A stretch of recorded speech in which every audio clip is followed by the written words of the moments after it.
Om Shri Sai Ram, offering my most humble and loving salutations at the lotus feet of our beloved Bhagwan, Sri Satya Sai Baba. Dear brothers and sisters, yet again it's a great privilege and His grace that we are here, continue to share His story. And tonight I have a long list of brothers who have joined me this evening.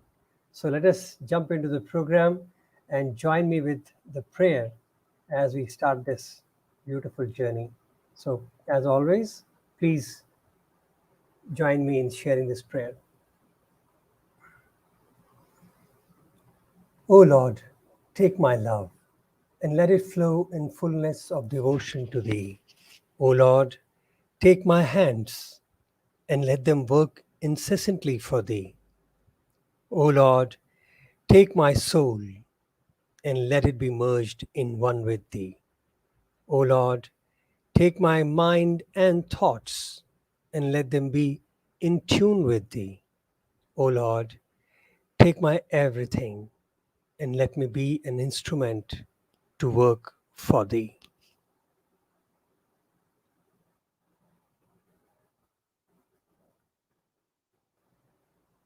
Sai Ram, and welcome to this evening's offering his story through the eyes of his boys. It amazes me to contemplate and remember our Bhagwan, how carefully and how delicately he has nurtured each one of us in different eras, in different ways. People have come, he has allowed people to come close to him. To some, he has given plenty of physical proximity. To some, merely his one glimpse and one darshan was enough to put them in the spin of ecstasy. For some, just a matter of his name itself was enough to transform. The divine, when he comes with various facets which we humans, I wonder, can never be able to explore fully. Today, I have few brothers who, even though joined or were called in by Bhagwan in the last tenure of his physical sojourn, but their grasp of Bhagwan, their learning from the avatar is really beautiful and touching. And it is so amazing to see that the format with which Bhagwan took care of all of us was never changed. When he started this schooling formally in 1962, till 2011, when he was physically governing it, his relationship with his students was the same. For him, truly his boys were his property. And how each one of us, each one of his boys have preserved him in his heart, in their hearts, is a journey to witness. So without further ado, let me welcome our brothers who would share their journey tonight with us in this session. So let me start off with our youngest friend, and that is Vishal. Sai Ram, Vishal. Sai Ram, brother. Brother Vishal Lakshmanan, he is from Chennai. He joined, I'll give you a little brief about Vishal. So Vishal, he joined in higher secondary school in 2010.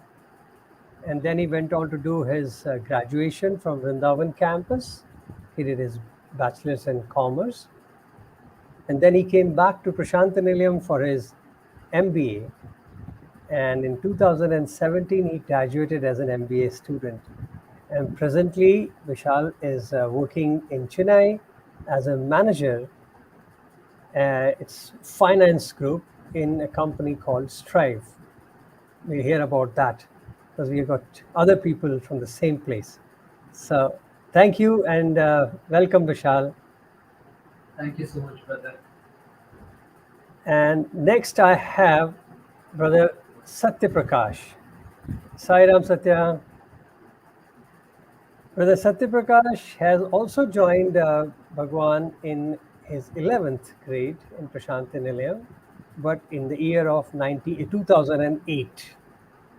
And he went on to do his graduation and then a post graduation in Masters of Financial Management. So they call it MFM. Uh, that is from Prashantanilayam, and he graduated in 2015.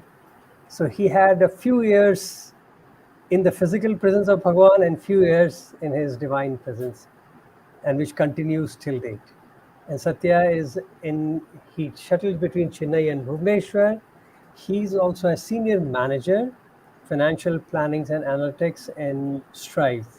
So they both are in the same organization. Welcome, Satya, and thanks for joining tonight. Salam, brother. Thank you for the opportunity. And next, let me invite Brother Akshay. Brother Akshay Kamath. Sairam Akshay, and welcome to Sairam. his story. Sairam, brother. Brother Akshay is also from the same company. He's an AVP Finance. So I think he's your boss here, but not here. Not, So, not even Akshay in the Kamath, office. yes, he's from Mumbai, and he started his journey as a student in 2003. Same as others, he started at 11th grade and then went on to do his BCom and then MBA Finance from Prashant Nilayam. So welcome, Akshay, and thank you for joining us here. Thank you, brother, for the opportunity. Really blessed to be a part of this satsang. Takes us to the old times. Thank you so much. Pleasure, Bhaiya. Thank you. And last but certainly not the least, we have brother Surya. Sai Ram brothers. Brother Surya Prakash Pati. Am I right, Surya? Yes. So it's okay to call you Surya, right? Yes. Okay. Yes. Brother Surya is from Kerala, I believe. Kohikode, right? If I'm pronouncing it right? Kozhikode. Yes. Kozhikode. Yes. Kozhikode. He also started off in graduation, actually in 1998. And he went on to do his PG, and he also started in 11th grade, and did his UG and then his MSc in chemistry and graduated in 2005. And Yes. presently, Brother Surya is an associate professor in Human Resource Management Group and IIM Kozhikode. Yes. So welcome, Surya. Thank you, brother. Thank you. Thanks for the opportunity again. It is such a pleasure to have all of you, and I'm eagerly looking forward to listening from you all, your journey with Bhagwan. So let me start with a question from the youngest, and we'll take it from there.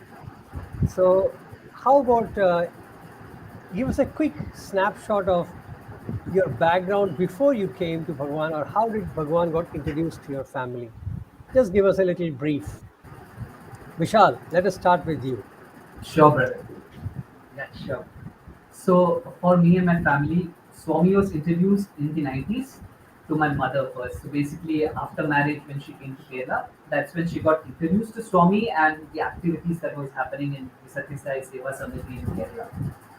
So the first time when she used to go for bhajans, she used to take me along with her to attend those sessions. And for me, the main motive was at that age when I was very young. I believe I was in my LKG that time. So for me at that time, it was more about the prasadam that was going to be served that day for the bhajan. So I used to eagerly wait and thinking like, no, what will be the prasadam that day? It will be laddu, chocolates, things like that. So that was how I was basically introduced to Swami. used to go for bhajans with my mother, and then slowly I started attending the Balavikas classes. So for me, main the main agenda, the main way through which I came to know more about Swami was through Balavikas, and that has become a huge factor in my alignment towards Swami. And post Balavikas, after my 10th, in my 11th grade, I joined Swami School, higher secondary school for my 11th standard. Did 2 years of my schooling there, then went on to pursue my BCom honors from Vrindavan campus, then completed my MBA degree from Prashant Nilan campus. Post that, I've joined KPMG as my first organization, then now working with Stripe in Chennai. So your introduction was the prasadam, the food in mandir. I'm sure every time we in the whole around the world, when we go for bhajan, we are assured that the food in Sai centers will be always excellent. So I don't blame you for having that as a bait to go to bhajans. Absolutely. Bhajan and Bhojan, that's how to say. Bhajan and bhojan. That's sweet. So Satya, how about you? How did your journey start? Pretty much similar to Vishal. So I think the first person from my family who actually got introduced to Swami was my father's elder brother. And then, I mean, it definitely led to a change in his lifestyle. And then seeing him, my father was also, very interested in who is this person following whom my elder brother was already changed. So I think my father started coming to becoming a part of the organization. And in 1991, I think was the first time when he came to Parthi. So that is when the first wicket in the family fell. I think 3 or 4 years later, it was my mother who came to Swami. It was in 1994 or 1995. She had a first darshan of Swami, and then that's the second wicket. And as I say, I was a hit wicket because I did not have any opportunity with that.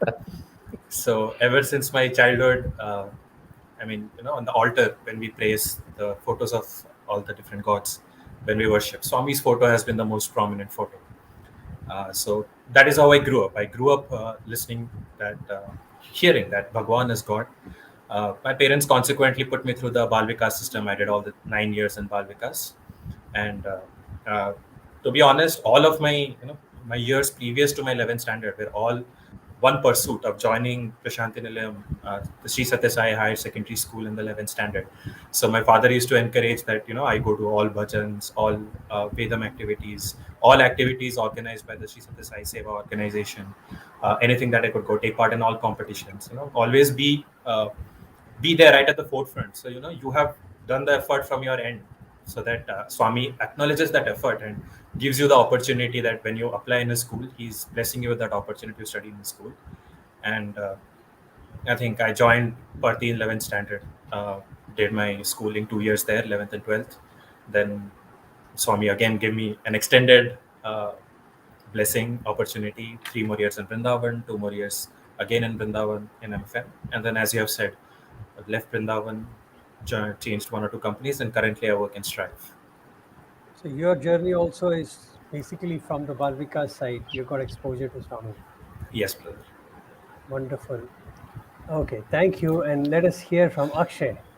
So we'll take a quick snap Yeah, of everybody. I think it's a slightly what do you call it, story which spans over, I think, 6 decades now. Swami's grace. The earliest people who got introduced in my family to Swami were my great grandfather and my great grandmother from my maternal side. At that point of time, they were staying in a place called Karkal, which is on the Konkan coast south of Mangalore. And I've been like trying to gather bits and pieces of this story from my elderly relatives, my nani and my grandparents, and just trying to piece the story together. So I'm giving you the version as they've all told me. Sure. So it happens that it seems so my great grandfather was a social reformer in those days. He was a lawyer, and he literally married my great grandmother, who was at a point going to be an early sati. Like, at that point of time, they used to burn the widow with the husband's funeral pyre, and he rescued her from there. So he was a kind of a social reformer, and very, very aligned to the teachings of Swami Shivananda and Ramakrishna Paramahansa at that point of time. And it happened that during those days, they were having a little bit of trouble with their children. So one of the children was having an issue with marriage. One of them was having slightly, mental disturbances and, a bit of that. So my great grandmother was very worried, and she was talking to her, neighbors, and trying to see if there is any way to find some, divine intervention in their life. And it happened to be that one person from this village was said that, I'm going to Andhra Pradesh. uh, it's on the way to Tirupati. There is this young baba who is there, who supposedly, performs miracles. So why don't you come? And there was one place left in the vehicle which was going, and the train. So my great grandmother went to Puttaparthi in those days. Might be early in the late 50s, 58, 59 or so. And had Swami's darshan, and they were called for an interview, this entire set of people. And it so transpires very beautifully that each person in that interview had a very different experience. Like one lady who was supposed to go to Tirupati from there, Swami told her, like, you're going to Tirupati? He said yes. And then supposedly there was a photo of Venkateshwara in the interview room at that point of time. And Bhagwan pointed and said, is that the Venkateshwara you want to see? And she said yes. And he just lifted his Abhayastam, and in the Abhayastam appeared the live darshan of Venkateshwara. So, it was like people were stunned. And, in those early days, young Bhagwan of 33, 34, it was really a very beautiful moment. And then my great grandmother kind of, fell at his feet and described her problems, and Bhagwan said, I'll take care. And just as she was about to leave the interview room, she just remembered, that her husband, means my great grandfather, had told her that, just go and ask him that I want mukti at the end of my life. This single life. Your great grandfather. Yeah, my great grandfather asked my great grandmother, said, if you meet him and he asks, what do you want? Just say that, my husband has asked for mukti at the end of his life, and let's see his reaction. And my great grandmother very hesitatingly told Swami, my Yajmandre, my husband, has asked for mukti. And Swami, literally, that's Swami, right? Other people, it's supposedly such a big wish. And for Bhagwan, he just said, in just sweet, like, okay, granted, like, it's like, okay, that's done.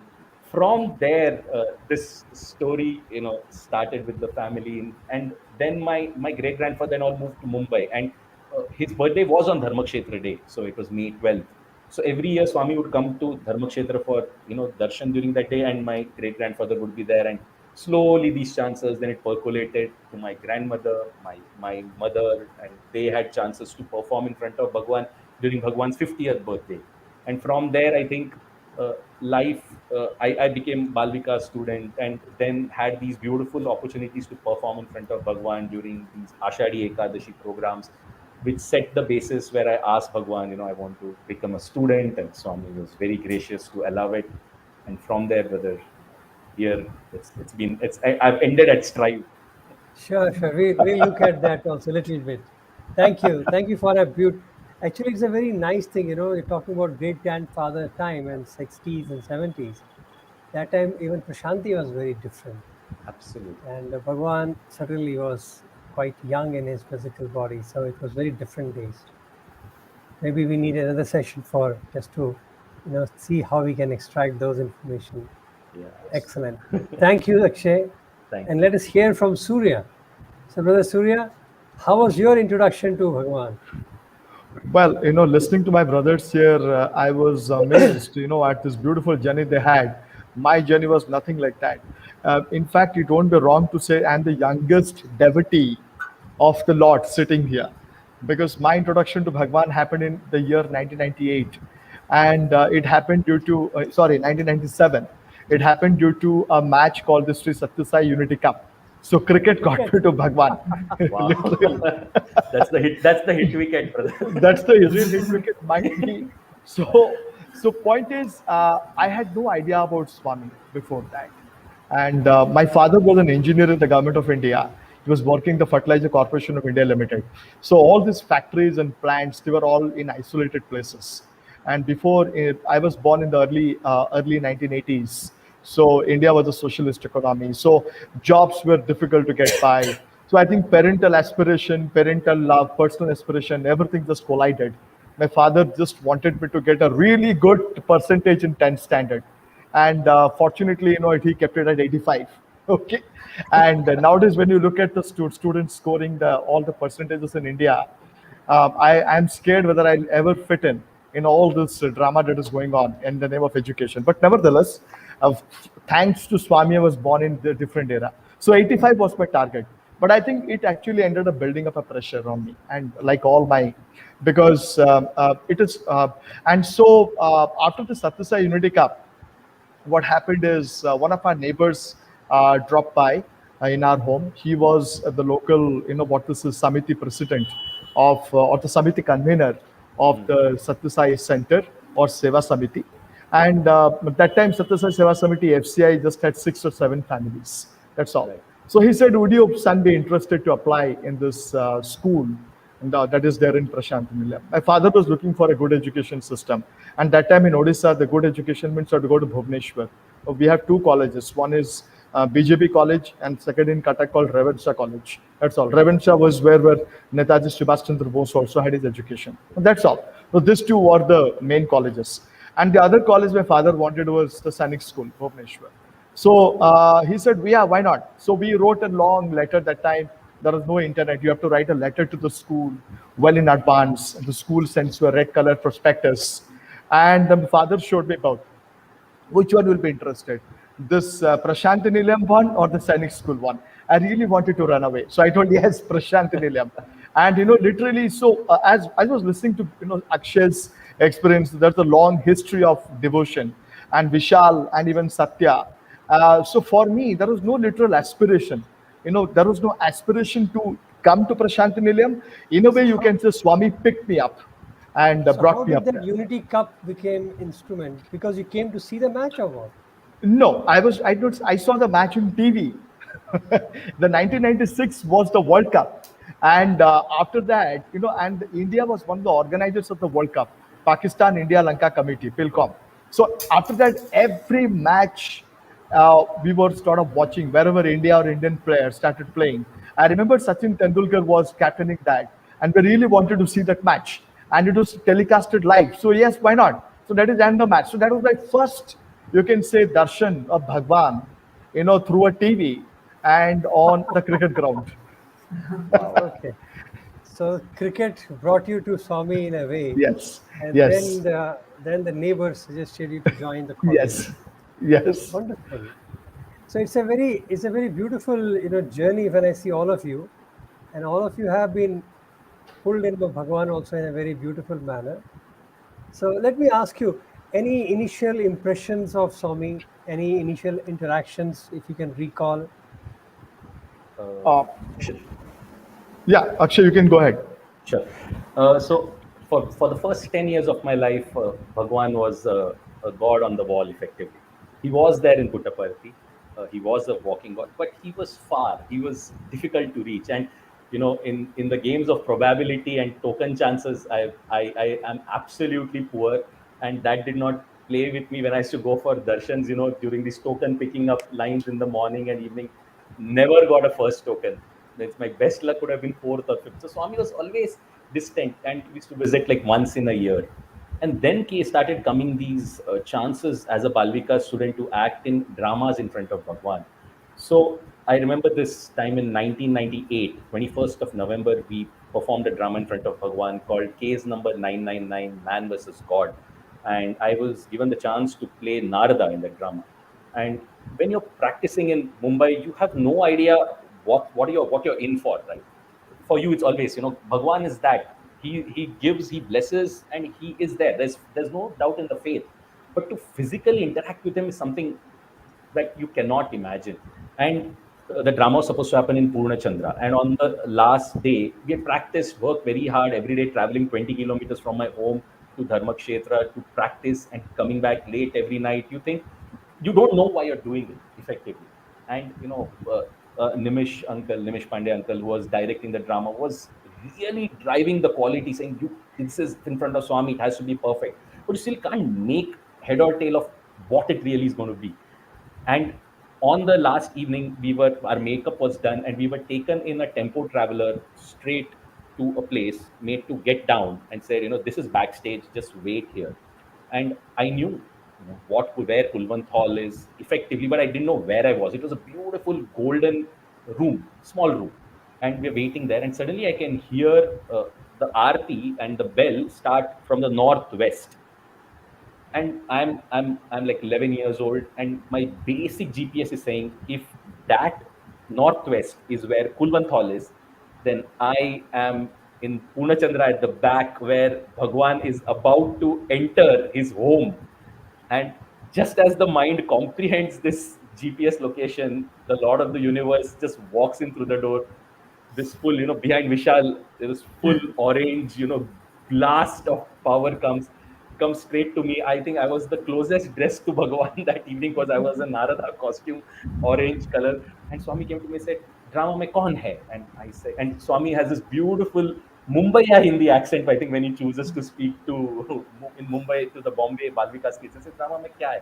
I said, "Swami, Narada hai." So he pulled my cheek and said, "Pakka Narada hai." And at that point, I don't know whether what he meant. I must have done a lot of Narada activities in my life, not the Narayan, all the mischief. But from that moment, you knew what the heart wants. This is it. There is nothing beyond. There is nothing above or anything. This is what you want. Oh, sweet. I think it's always the initial interaction or a touch of Bhagwan makes a lot of difference. Oh, Vishal, let me ask you that because you have come to Bhagwan in 2010 when practically, Bhagwan had already withdrawn and he was in the last phase. But you have been coming from childhood as a Balvika's children. Any fond memory of Swami? Yes, brother. So as how Akshay brother mentioned, in the start for me, Swami is a figure that is there in our altar. Swami is that beautiful picture that is put in the samadhi. So to connect with Swami was always when I close my eyes, I get reminded of those photographs of Swami and those beautiful connection through that. But it was, I'm sure it's only because of the program, Balvika's program, I got this opportunity to directly come in front of Swami for programs. Like we had bhajans, we had dramas, and Swami's days I had also got an opportunity to do a speech in Kulwant Hall in front of Swami. So in 2007, for our first bhajan program, when we went from Kerala over there to offer the bhajan session at Swami's Lotus Suite, I got the opportunity to sit in the first line. And I remember Swami coming, and just next to me for a boy, Swami created a chain. And seeing that, at that point of time, my eagerness was, Swami, I need to get a chain from you. Swami, I need to get something from you. So that was the initial urge for me to be and to get something from Swami. And that continued for a period of time. And on that day, Swami called me, asked me my name, where I'm coming from, in the Malayalam Tamil version of he asked me, he's asking Perenna, from where are you coming?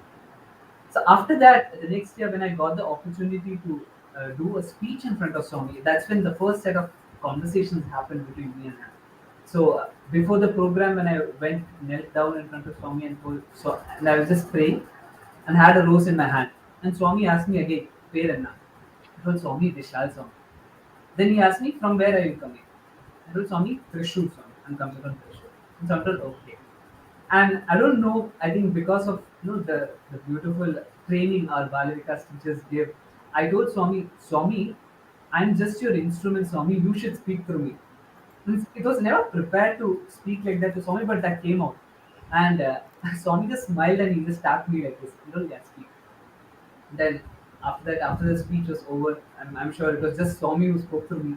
And after that, when I went back to Swami, Swami gave, I had the rose, so Swami just blessed that. And then Swami told, good. Then I went back. So that was that initial conversation that I think it lasted for some 15, 20 seconds, but beautiful conversation that happened between me and him. And post that we had got the opportunity to perform in front of Swami different dramas. And then after coming to school, 2010, that was that 1 year, I was there as part of the higher secondary school 11th standard when Swami was physically there. But at that point of time, the times at which Swami used to come for darshan reduced, and then the distance started becoming more and more and more. But I think that was a preparation by Swami to ensure that we concentrate on the inner Swami. Vishal, we know that I have heard that you are also a bhajan singer. as Yes, per When yes, anybody gets absolutely. a selection of a bhajan singer, I'm sure Bhagwan blesses you with a beautiful voice. So why don't we have, my apology, I should have had you in the beginning itself, but why don't you sing a bhajan for us? Anything, any of your choice, just one liner, good enough. Sure, sure.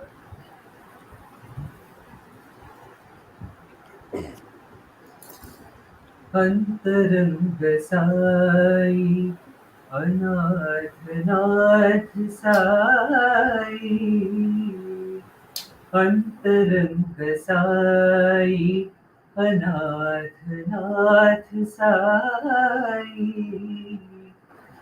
Deenbandhu Sai करुण सिंधु साई दीनबंधु साई करुण सिंधु साई अंतरंग साई अनाथ नाथ साई राम कृष्ण शिव शक्ति प्रेम रूप साई राम कृष्ण शिव शक्ति प्रेम रूप साई युगावतार बाबा श्री सत्य साई युगावतार बाबा श्री सत्य साई अंतरंग साई अनाथ नाथ Sai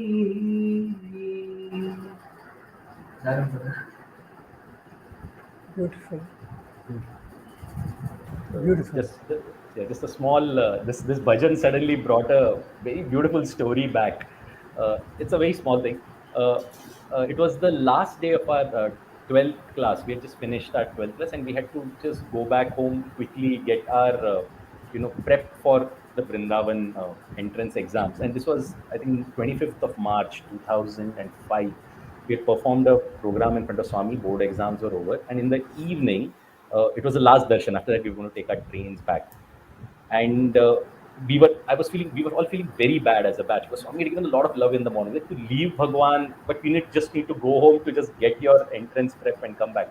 And so we decided to sit at the back, in the fourth block, just to avoid the pangs of separation from Bhagwan. And somehow it happens that we are suddenly called and made to sit right in the front, in the third block in front of Bhagwan. And Bhagwan comes, and normally his chair is facing straight. And Swami suddenly he realizes these 12th class boys are there. You know how Swami also knows how to, pull your heartstrings. And he turns his chair slowly to face us straight. And then Swami says bhajans, and this is the second bhajan which comes. And the boys all are crying, looking at Swami. What a bhajan to, pull at that time. It was just literally Antaranga Sai, that was the point of that. He knows absolutely This is what is bhajan, going on. this bhajan was composed by a mother in Chennai. Her Okay. son was she was very sick, and son was critical actually. And she goes to her altar and breaks down in front of Bhagwan. And there this bhajan comes out. Beautiful. Beautiful. So you can see the feeling continues. Anybody sings Oh. this bhajan, you get transported with that. So thank you, Vishal. Maybe we'll hear you one more later on. Yeah. So Satya, how about you? Because you also joined in 2008, and by the time Bhagwan was also slowing down, or at least you have seen him in action. So how was your first interaction or initial impressions of Bhagwan? So as I said, I mean, I grew up with Bhagwan's photo in my altar, and I mean, learned all the first mantrams you learned, all the first bhajans you learned, everything is Swami oriented. And as I said, means my life was basically uh, gearing me to the fact. Means my parents had taken it upon themselves to prep me for my final movement. As my father always said that in 11th standard when the transition happened, I officially handed over the parenthood to Swami. I told that Swami, I've done it till 10th. I've tolerated this guy for 15 years. Now you take care for the rest of his life.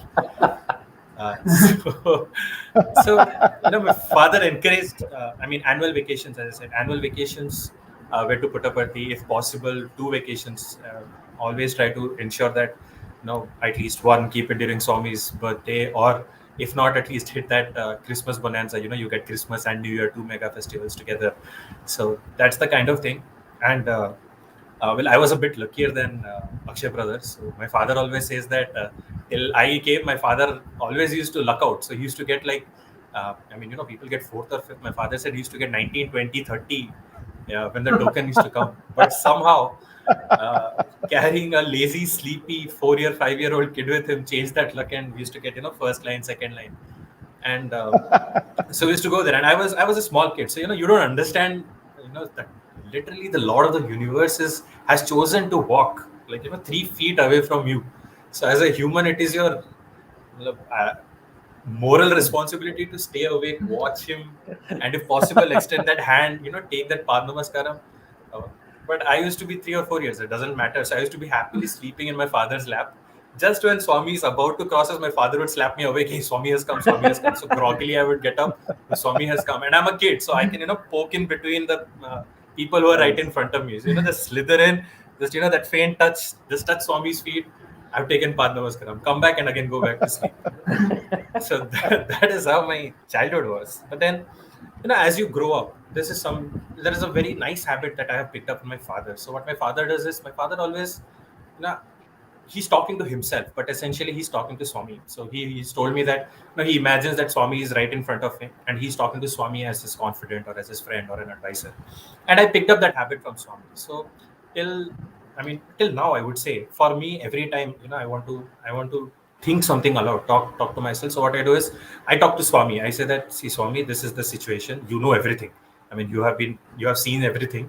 So now I'm literally, I want to do this. So I basically talk it out with Swami. So my image of Swami till I joined 11th standard was, Swami is my friend. He's the one who's there beside me. He's the one guy who knows everything. Means there are so many people in our lives. We open up a silo of our lives to different people. Our parents know a silo of us. Our friends know a silo of us. But Bhagwan sees the whole story. So he knew everything. So I could be frank. And that's the kind of relationship I had with Swami till joint 11th. And my first, that feel of that divinity. He says that he just gives you that taste. Was, I think, just before I joined 11th standard. So my family was not very well to do, and my father, and I also know that my father has also told me time and again that the best opportunity for me to get a good education was for me to join Swami school. We couldn't afford a good education outside, and I was a reasonably good student. So my father literally would push me. That academic pressure was there, that I need to score good and join there. Uh, Now I remember that the written exam for Sri Sathya Sai Higher Secondary School was on May 19th. And it is just about 5 days or a week before that. One night I'm sleeping, and I see this dream. In my dream, I'm walking up a flight of stairs. It's actually 2 flights of stairs. I walk up, and I reach the topmost floor, and then I somehow walk left. So there is the first door and then the second door. And when I turn at the second door, Swami is standing there inside that room. And Swami looks at me, and Swami asks me, "What are you doing here?"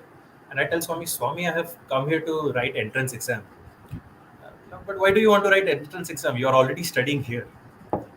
And I wake up in the morning, and you forget dreams, but this is like very vividly alive in my brain. And I tell this to my father, and my father is like, "Okay, so you have gotten selected. The official transfer has happened." So I remember that I packed up all my luggage. I knew that May 19th, usually the joining date in high school is June 1st. So for 2 weeks, I'm going to stay in Parthi. I came back to Parthi. And the actual import of this dream hit me on my first day, 5th June 2008, when I joined school.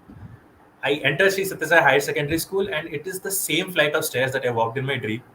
And the room in which I saw Swami was actually 11th standard, the commerce classroom. Wow. And Beautiful. that is where Swami was standing, and Swami is telling me that you are already studying here. And that is what happens. And then, so this was where Swami actually the strings he pulls in the life. That was the first thing. And I think when I just if I can, just one more thing is that when I joined school, Swami was in Vrindavan. So I think it is the next weekend when Swami came back from Vrindavan to Perthi. And, uh, so all my life, it has been about, get up at 3 o'clock, you are in Perthi, get up at 3 o'clock, get ready, be one of the first people there near the Ganesha Mandap. The lines used to form in Perthi, just next to Kulwant Hall, so that, you are one of the first people. As the tokens go to the last lines, the possibility of getting first line reduces. So, be at the leftmost line so that you have the higher possibility of getting a first or a second line.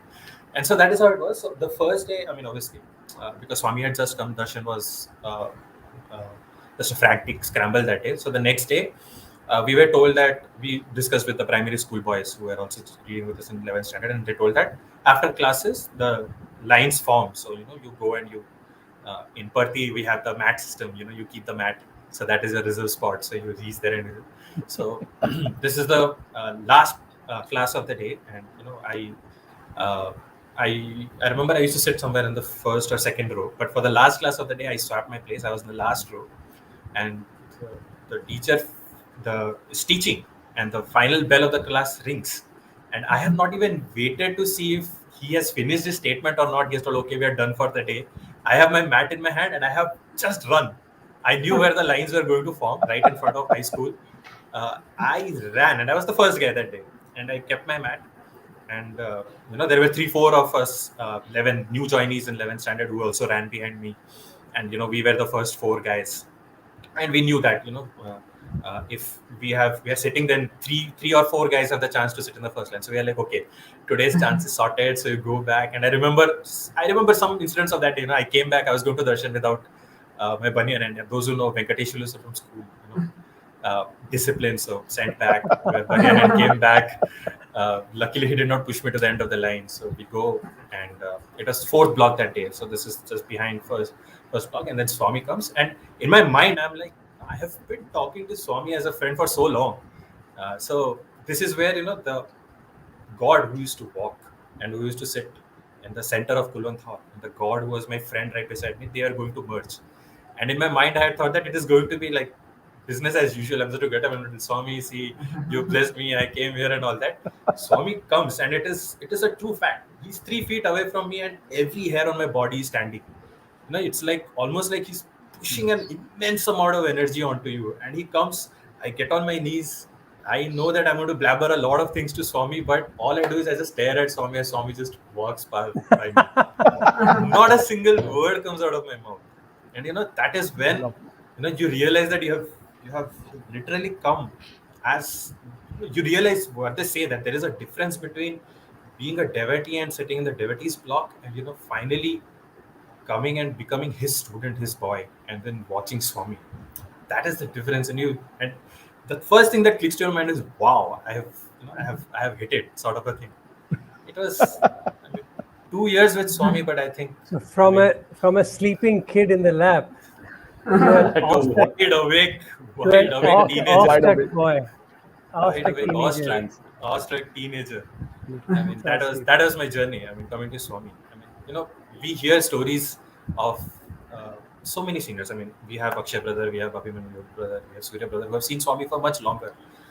There is definitely a regret that we could have come. Swami would have given us the chance to come earlier, see him more. But even the 2-3 years that I got to stay in Perthi in Vrindavan and see him, I feel, I mean, there is nothing comparable to that, to having come to Swami. Whatever he gave us, and there is nothing more beautiful than that in our lives.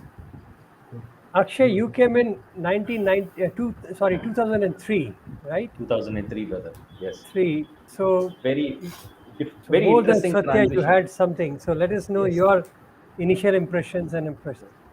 So, brother, very interesting time. 2003 was a very. I think these are the last 7 years of Bhagwan's physical form with his students. That's the way to put it. I have to be very measured with my words, because Bhagwan is everywhere at every point of time. So, physical presence with students. That's all I'll put it as. And I just joined my 11th standard. Again, Swami is very loving. I know that I filled up a form which wasn't of 11th. I don't know how it reached the higher secondary school evaluation also, because I remember not even having that option called 11 CAE to write. I manually wrote it. I don't know which form I filled up, but once Bhagwan decides, you get in. And just after joining, you come to know this news that Bhagwan has fallen. Now I'll put it in these quotes. Bhagwan has taken a fall in Vrindavan.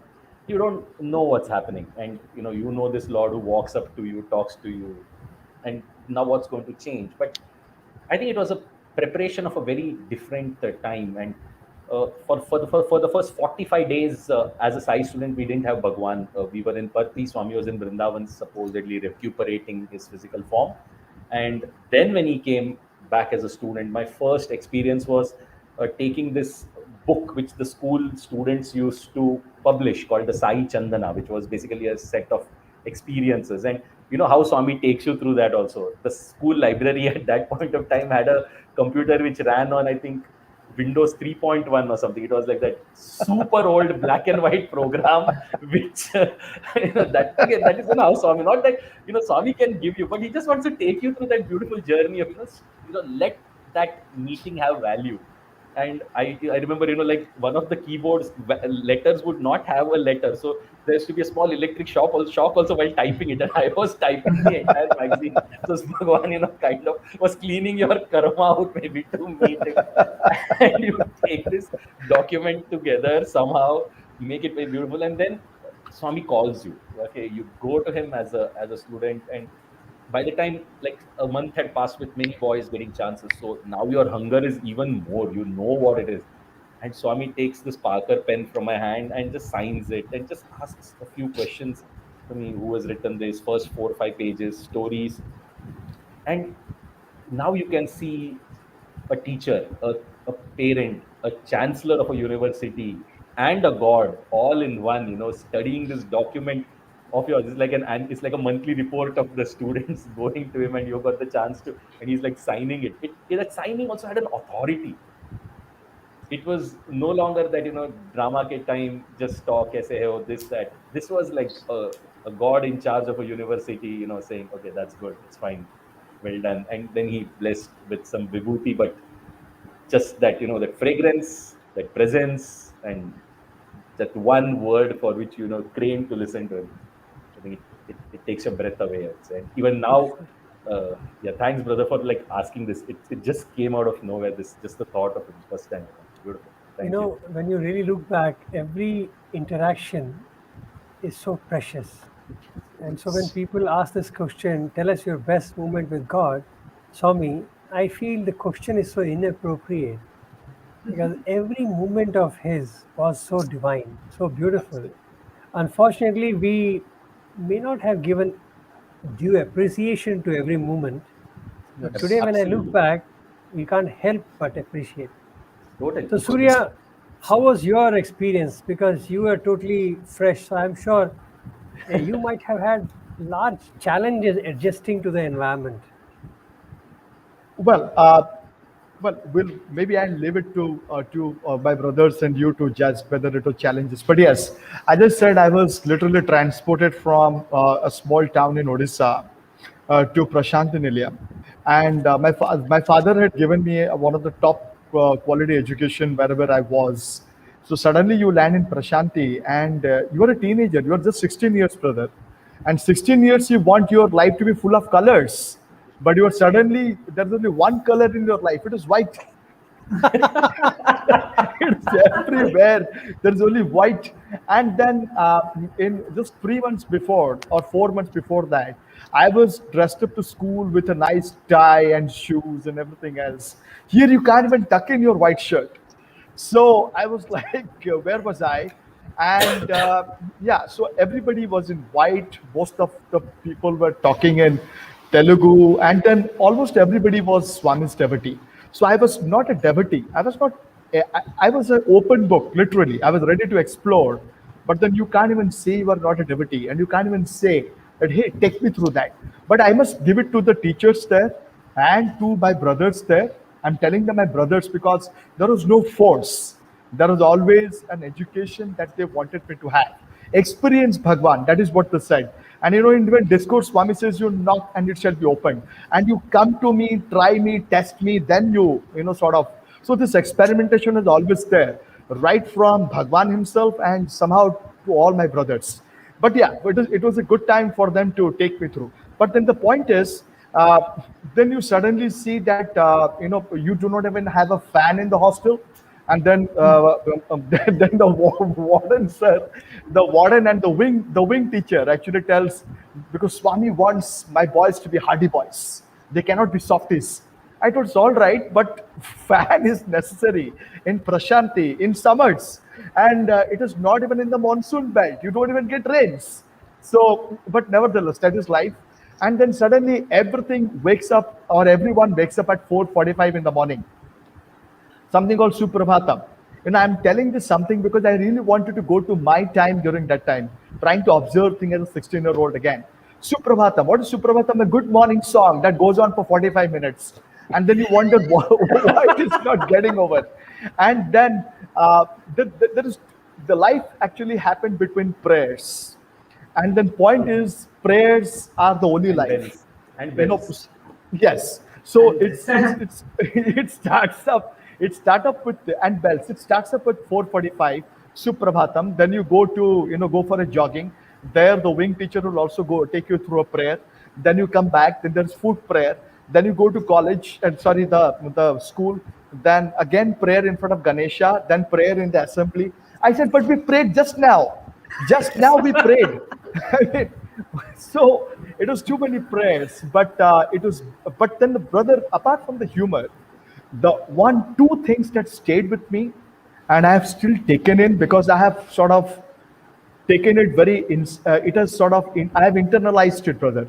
One thing is, brothers will serve you your dinner and lunch and breakfast. So and during our examination, teachers will serve us dinner and breakfast. So it's like there is no literal hierarchy. It is all about contribution and service. Then I was reminded of the beautiful thing written in the prospectus. A hostel is a home where each one lives for the other and all live for God. So I have sort of today internalized it, brother. And even if you can take it a little more outside the context of Swami's hostel, you realize that this world also is a hostel. We have to call it a home for some time. And the only contribution is we have to be good to each other, and we have to start living for the Almighty. So that has sort of stayed, brother. And one of the biggest, behavioral changes that shocked me, but I did it nevertheless, was taking up my plate and cleaning it up. In home, my mother used to do this, but after there, you have to pick it up and clean it up.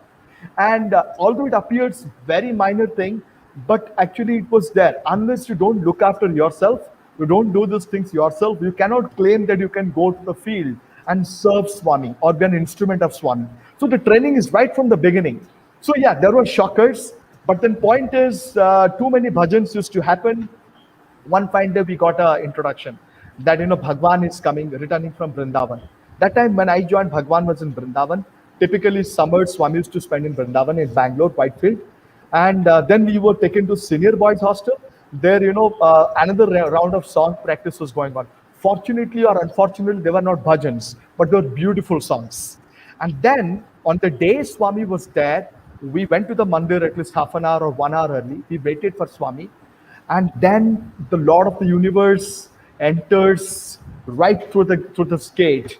And he steps out, brother, right in front of me. I was seated somewhere in the steps. Remember, that time there were only 3 steps leading to the Ganesh portico, and I was seated on the first step. So Swami just, has to step out right in front of me. So because I was not a student, I could not even use this opportunity to get up and sort of open Bhagwan's doors, or at least pretend to open Bhagwan's door. Even that is the chance. But I was just seated there, and Swami steps out looking at me. It was an intent look. And then I realized the person I saw in the TV, he was standing right before me, and it was as if time stood still. And to my surprise, I was in tears in no time. And it was very embarrassing because I was crying right there in public. And everybody was looking, Bhagwan was looking. The boy near me was just, pushing me. Pati, kyun ro rahe hai? Kyun ro rahe hai? And I was just seated there, crying despite myself. And then Swami looks at me. Maybe he smiled. I can't recall anymore, or he did not smile. And then finally, Swami sort of walks away, taking the arti. But something changed. That forced me to go to school library and Sai Chandana and so many other books. If you go today to school library and ask the librarian, you will see all my signatures there. I have taken all the book that is available in the hostel library and school library on Swami, read of everything. My entire approach to Swami was read, observe, reflect, aspire, go back, read, observe, reflect, aspire, and try to sort of get as much closer to him. So that is, brother, my experience. That is really amazing. I think it's such a different take on Bhagwan. I think Yeah. we've gone through a standard conditioning structure, but Surya, amazing, No, it's brother. nice. Super. It's nice because, see, this is natural. Let me, I want to invite Vishal to share his thought, but before that, I want to tell you, uh, I agree that when you come in, many of our brothers who have joined Parthi in a one time, they had long hair, somebody had mustache, but as you are joining, you are immediately asked to clean up. And our barber is very smart there. He has got a standard instructions. He will. He doesn't think. He'll give it You like can We a used to tell him call it the whatever. we used to He call will it the just Balan cut. He puts a bail and pencil on cut. top of your head. Have you ever wondered about it, or have you ever questioned, as a newcomer, any one of you? I open it up to all of you. Have you ever questioned or wondered as to why Bhagwan was so insistent on the appearance of his students? Having short hair, no beard, white. Have you ever tried to analyze, understand, or question it? Anyone? So, I think with your permission, brother, I mean, I always, sorry, Satya, no, just no, go want ahead, to, please, Surya yeah. Prakash. Sure. I reasoned it for some time and I realized that Swami was trying to bring about something called equality. So while we feel equal with God, we first have to feel equal within ourselves. So every time you have a hairstyle, a distinct hairstyle, or a distinct, a mustache or a beard or something else, or tucking in a shirt, or You having try to different look types of different, right? shirt, yeah, you are just trying to isolate or distinguish yourself from. But the point is, in spirituality, we have to feel union with God. And one of the ways to feel union with God, but before that, we have to be a unified front. All of us need to feel as one, a one sort of community, or sort of trying to work for, or at His service, or at His beck and call. So that is my take. Nice. So Nice. Very good thought. Okay. Satya, you were saying I something. think I think very similar to the lines that Surya brother told. So, Sailesh sir used to take our awareness class in 12th standard, and he used to have the most amazing style of taking the class. He used to just throw open the floor, you ask anything under the sun. So, I think um, it was a combination of questions. As Surya brother said, someone asked, why are we asked to wear whites?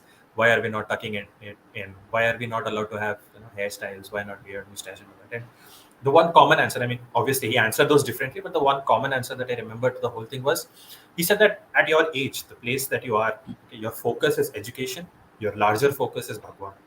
Uh, you don't waste time thinking on what shirt goes with what pant, or what sort of a beard looks good on me today, or whether I should twirl my mustache or keep it short, or how should I style my hair. No, Swami is taking away those irrelevant decision making points from your daily life, so that you focus on what you have come here for. You have come here for Bhagwan, you have come here for your education. So once the meaningless things are taken away from your timetable, you have got all the more time to focus on things that are actually meaningful to you.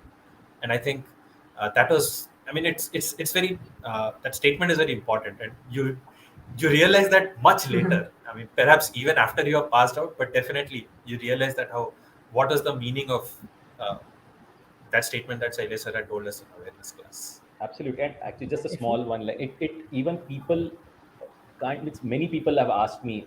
Outside also devotees had a chance to visit South Africa. So many people ask, how long did you study? And during our MBA times, also the time for studies was 8 p.m. to 10 p.m. So 2 hours a day. That's not all. even I mean, 10, like it Not was 10, 8 to 9:30. 9:30. 9:30. 9:30. Milk was 9:30. 9:30, served at 9:30. then milk, Yeah. and then news, So and then you sleep. yeah, so that's also how could you do, and I think that resonates with what Satya you said, that the There's so many decisions taken away that you that's enough, effectively, or more than enough, I would say. See, when today your Mark, the Facebook Zuckerberg. head, Yeah, Zuckerberg. when he wears one T-shirt or similar T-shirt for the whole week, we appreciate it as minimalism. Yes. And here, Swami had brought that in. if you took it in a spiritual sense, Bhagwan teaches the same thing. Reduce Yes. it down. Very good. So Actually, Vishal, yeah, yes. for me, before I thought about asking people or asking Swami why all these things. I remember it was one festival in Puttaparthi. It was called Joy Festival for all the kids from all parts of the world. So for the Joy Festival, when I went with my mother to Puttaparthi, I remember because I was alone because I was going through the token line and going and sitting inside the mandir. And I very, very clearly remember I wore a shirt where in Cartoon Network there is a cartoon called as Dragon Ball Z. So I had that main character of the Dragon Ball Z printed on my shirt and I was there. But what I felt because I got a chance to sit right in front and just in front of me was this group of all white and white students seated there. I was feeling very odd because I see all of them very clean shaven, white and white and seated there. And I was like wearing all these dazzling red, yellow, blue color Dragon Ball Z shirt. So that was when indirectly I could feel that there is some kind of a disconnect between these two. And and what I thought at that point of time is if I wear something like this, Swami can immediately recognize me because everyone is wearing white around me and I'm wearing something colorful. But slowly after coming into Swami's fold through Balikas and through the school, indirectly there are so many things Swami took care of. Our personal hygiene, like when Swami says you have to be clean shaven, you have to be fully groomed. He takes care of our personal hygiene. Then, if we wear white and white represents purity, and indirectly that gets ingrained into us, the purity of mind, thoughts, word, deed, everything. So I feel all these things are packed into the silent actions of Swami. There was a group from Europe, youngsters who were all professionals actually, and before they were starting off their professional life, I think they had taken a break, and some spiritual trip they were on, and they came to Puttaparthi. So when we saw them in the first day in Darshan, very handsome guys, all of them smart, handsome, and nice dressed. They were all wearing the normal dresses. I'm just calling it normal. So, and long hair, with beard. And they were so fun that Bhagwan used to go straight to them and talk to them. And as a young boy, as you all are telling that 16, 17, Surya, we are all there. So it's curious to see that Swami is enjoying with them. But look at their hairstyle. You get judgmental in your head that they are wearing long hair and color shirts, and still Swami is having so much of fun with them. Every darshan, Bhagwan would go to them. And he would call them for an interview also. And outside, they were all having good time with Swami. Literally, you could see darshan time. They are having fun with Bhagwan. Laughters in darshan. So all that was becoming a very common sight. After 3 days, suddenly we see all of them kind of disappeared. But didn't disappear actually. They had shaved up, cleaned up everything. They had totally shaved. They didn't even shave trim. They just shaved off. And they were in white dress. And they were in darshan. Nobody could recognize them. Then Swami said, "Hey, what happened to you all?" It's like, "What happened to you?" So they are having fun again. So it was just a laughter you could hear from Bhagwan and them. And some of us went to talk to them afterwards, and we inquired as to, did Swami ask you to shave? It's a curious question because we think that we are a student and Swami expects us to do that. He has never told, even us he doesn't tell. It's a routine. So he said, no, he never said anything. He was cool with us.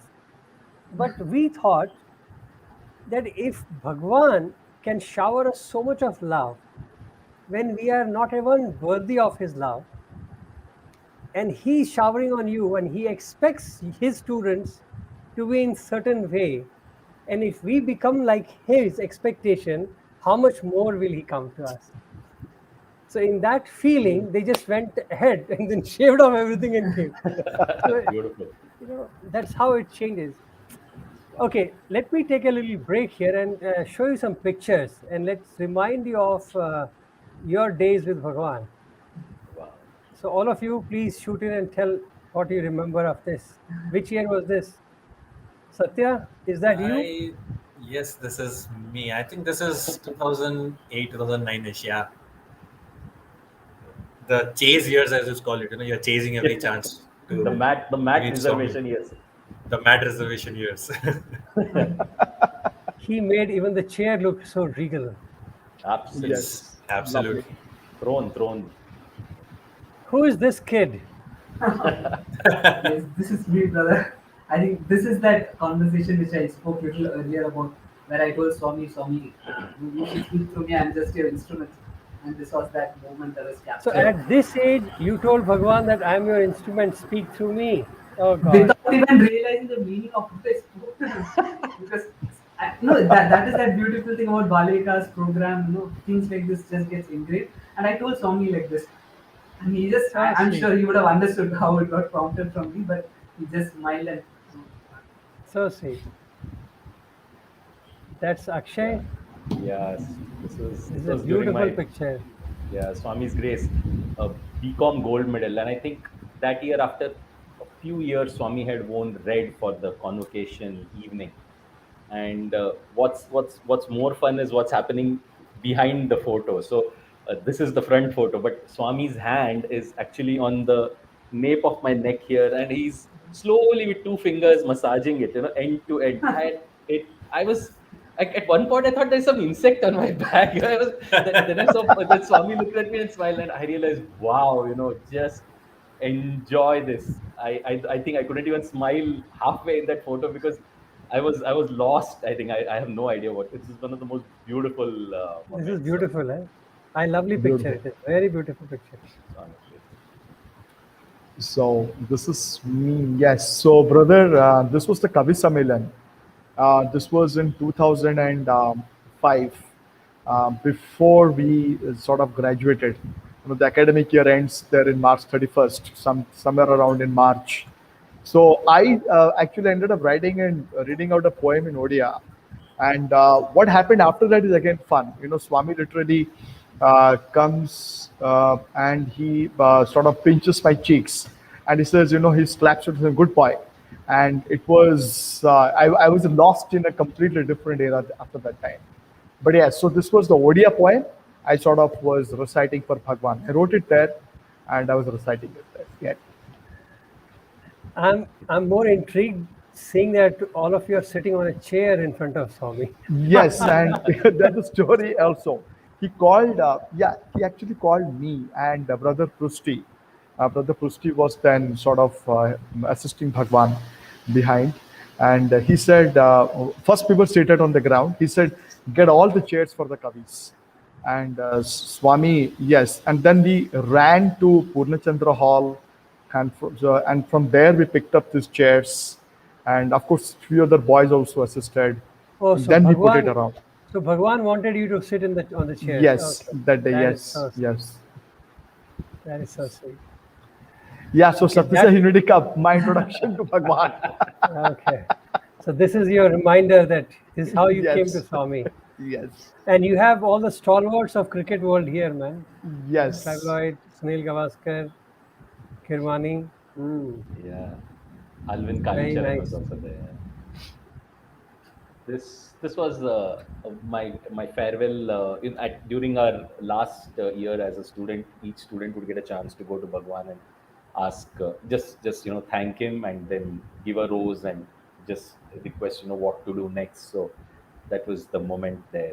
I think those eras, people had started so many occasions and opportunities for students to go closer to Yes, him. structured opportunities, Yeah, because structure. it yeah, it was actually, there was a time with dramas, talks, and these prasadam chances, and arti chances, and rose chances. Very, very they started, and that actually started in 2003, with Vedam coming in as a Yes. major force uh, of it Bhagwan. So this was a part So of sweet. that. Oh, this is me. This is so there's a little bit of a small background to this. So after a while, I genetically kept on growing. thanks to my family and thanks to Bhagwan feeding amazing food across all the three hostels. So I grew to a size where I wanted to act. I was doing drama. Swami blessed me with quite a few of them. But I couldn't fit into the roles of Rama Krishna. If I was Rama Krishna, there would be no other actors in that size range of 6 feet 1, 6 feet 2, and wider than taller near me kind of thing. So I graduated subsequently to villain roles. And Swami gave the opportunity to play the entire Jaya Vijaya trilogy after a while. So I played Duryodhana, I played Ravana, I played Hiranyakashipu, I played Yama, I played Alexander also in a negative role. Swami gave all of it. And this was, I think this is when I was Ravana, and this was my swan song with Bhagwan as an actor. And I remember that till this drama, every time crave for Swami to tell you something, that Swami say acting was good or you're a good boy or something like that. But as I was saying, brother, from 2003, and this is 2010. Yes, this is 2010 sports meet Shivratri. We did a drama called, sorry, not Shivratri, sports meet called Mrityunjaya, which is basically find how to win over death. That was the concept. And two stories. One is Ravana, who pushes for getting the Atmalinga so that he can become immortal, and on the other side, Markandeya, who has no desire to anything other than Shiva. And at 16, his death date comes, but he just merges in without effort. He becomes immortal without effort, effectively. That was the point. And at this point, I remember, Swami didn't say anything. He just said, like in 1959, my great grandfather asked for moksha. He said, I think I didn't ask anything. And he just said, and that was all I was supposed to have learned by then, 60 years, 50 years down the line, But That- look at that's look enough. at the ornamentation, all the things, and I want to tell the viewers that all this is done by the students themselves. Made by the And- students, end to end. It's We fantastic. It's spend, I such think, a almost an hour or 2 hours before the drama starts and getting ready for the drama also. Yes. And this one is the famous, I think, round the clock for the watch. I think this is the famous 72-hour drama, brother. I'm not sure whether it has been described in your previous yes, talks. I think Jagdish had mentioned about it. Yes. So Jagdish and Jagdish, Raju. yeah.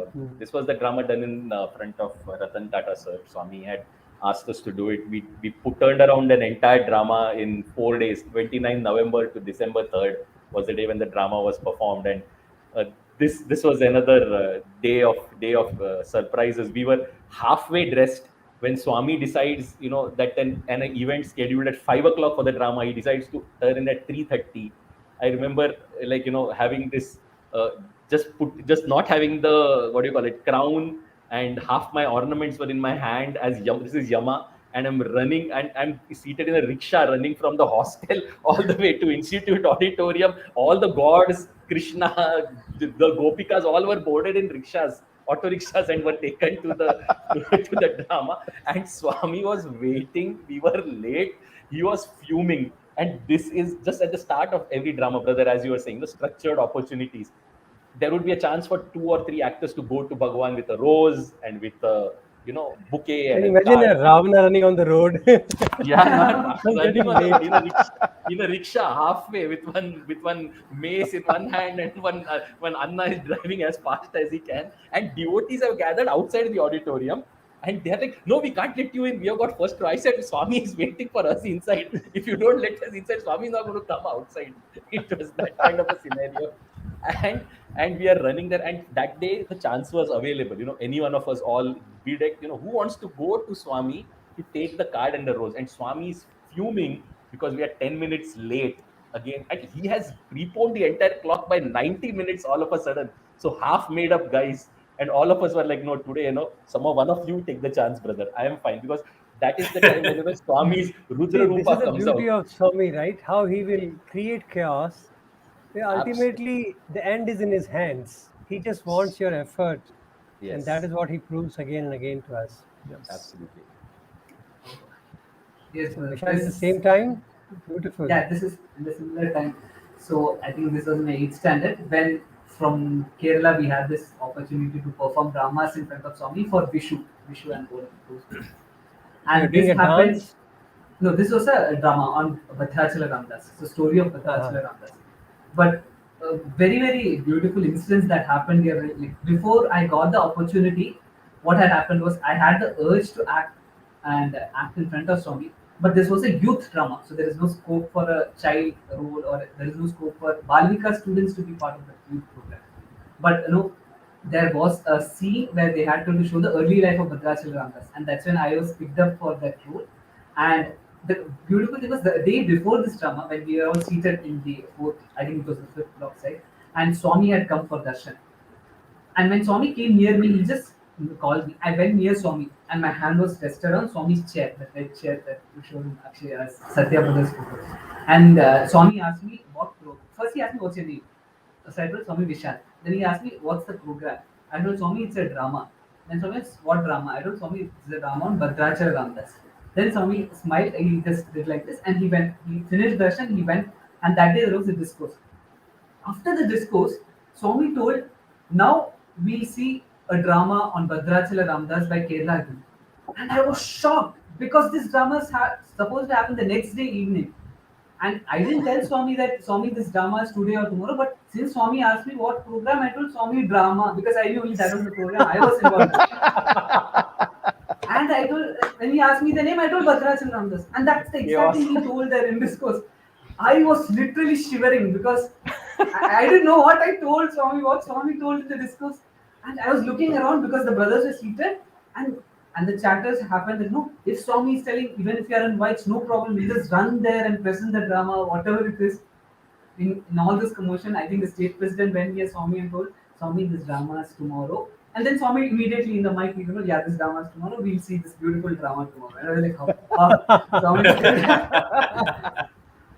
And then the beauty is next day was so this, especially this photo, it just got that connection of that connection between me and Swami. So after the drama, when Swami came down to take photographs, I was at exactly there just next to Swami, and I was holding Swami's this part of his hand, the bicep part, and I was holding so close that I could literally feel the motherly love that was just oozing out of him, and I could literally feel a soft part of his biceps, and I was just holding like that. And I think that's when it just that connection was made stronger between me and him. It was like I literally felt I wanted to have this more and more and more. I wanted to be nearer and nearer to him. So this was So that sweet. moment for this guy. So sweet. Yeah, so this is brother how Swami arrives from Vrindavan or even departs from Prashant Nilayam. The car color is of 1990s, late 1990s, that the famous BMW. Later years, the other vehicles appeared, but the BMW, I think, in my memory, served Swami one of the largest times, and the most recognizable car.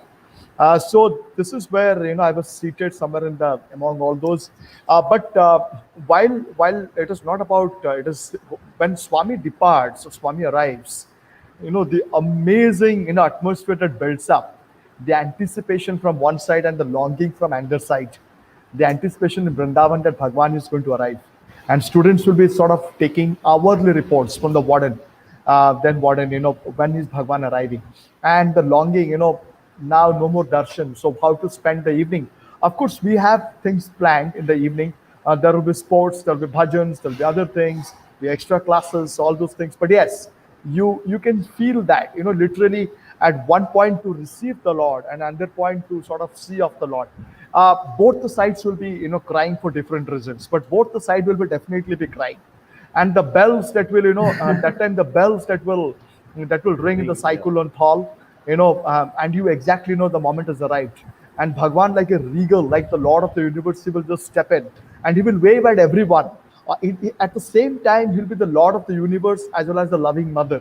I do not know how he plays into this. None of the social identity theories we study in psychology or social psychology plays into this, right? He can play the two identities at the same time, and he will wave at everyone, and then he will also roll his car window down, and then one of the guests of the day will be invited to either sit at the front or share the seat the side of Bhagwan, and then the car will beautifully roll out. You'll be amazed. The car is fast, yet it is slow enough slow enough for the boys to start running by the side, and they will see of Bhagwan till the Vidyagiri gate, the second Vidyagiri gate.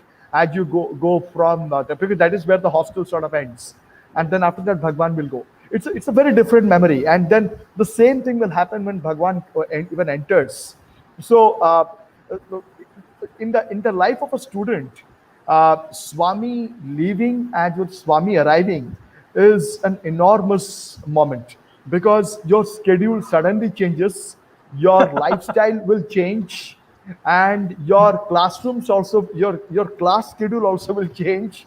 So I was a chemistry student, my lab hours will definitely change.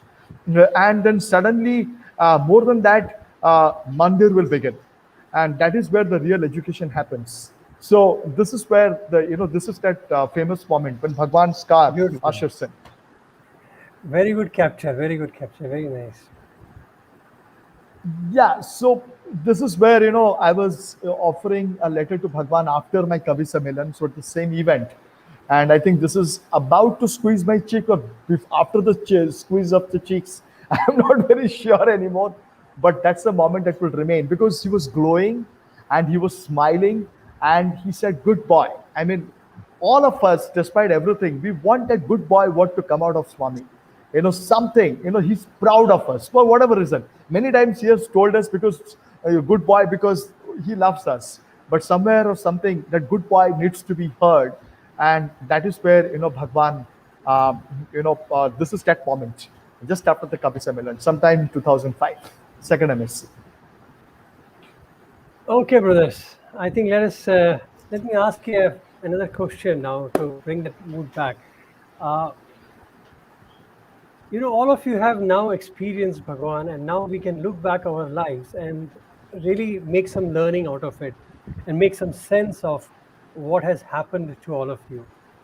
How has the concept of God evolved over the years for you all? And what is it now for all of you? Who wants to start? I think, Okay, I Surya, go think, for it. I think from translocated by Bhagwan, to a place which I never even heard of. I think, with your permissions, brothers, I just want to go first. Uh, See, before joining Bhagwan, God was in our lives, but He was a routine. So after taking bath, you just go to the shrine, family shrine, put an incense stick. I come from the state of Odisha. So in Odisha, one of the four dhams of Hinduism is there, Puri Jagannath. So everybody is home, Jagannath Puri will be there. And also we are families of Shiva devotee, Shivites. So we will put an incense stick, and we'll also offer a banana or an apple, the fruit of the season, and then that's it. The interaction with God, maybe a minute, that's it. It happens. But then you get translocated to Prashant Nilayam.